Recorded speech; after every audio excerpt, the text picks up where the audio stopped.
Vous le savez maintenant, nous avons organisé un jeu concours avec Alain Juillet et je vous donne rendez-vous à la fin de cette émission pour répondre aux modalités et pour participer à ce jeu.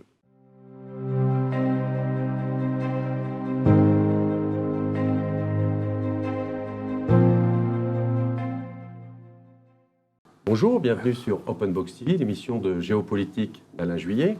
Alain Juillet, bonjour. Bonjour Claude. Nous allons faire aujourd'hui une émission sur l'Afrique. Absolument. Une de plus. Et on a des visions complémentaires d'analyse et d'expertise sur l'Afrique. Et je vous laisse avec votre invité du jour pour développer, encore une fois, les problématiques sur l'Afrique. Effectivement. Aujourd'hui, nous recevons un ami, François Martin, qui est un géopoliticien, mais très particulier parce qu'il a surtout une connaissance réelle de quantité de pays. Il a visité il a travaillé dans plus de 100 pays dans le monde dans sa vie, donc il connaît le monde entier. Il a été partout et il fait de la géopolitique avec des références locales de ce qu'il a connu, de ce qu'il a vu. Et c'est ça qui lui donne une caractéristique différente de beaucoup de géopoliticiens qui ont lu des livres, qui ont travaillé dans les universités, mais qui connaissent en général assez mal le terrain. Alors pourquoi j'ai souhaité pouvoir recevoir aujourd'hui François, et je te remercie de l'avoir accepté. Merci à toi. Merci.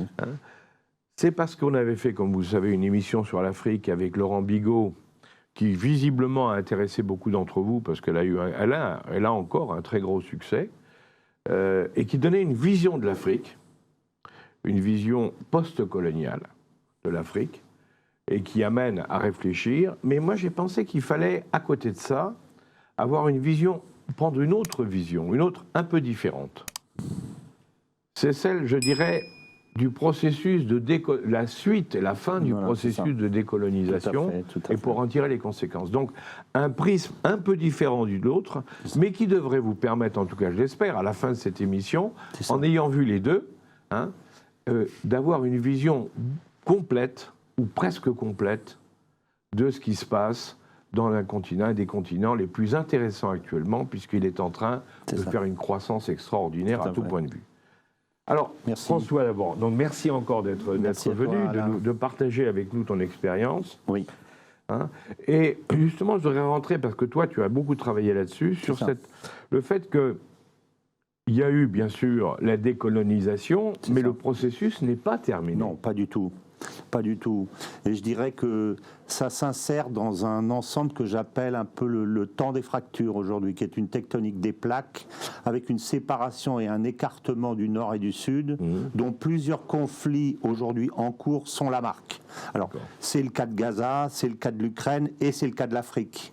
Et à mon avis, c'est un processus qui n'est pas terminé, c'est une tectonique des plaques où on verra demain d'autres conflits de cette nature. Et d'ailleurs, la France a un rôle, on en parlera peut-être à la fin si on a le temps, pour apporter quelque chose à ça.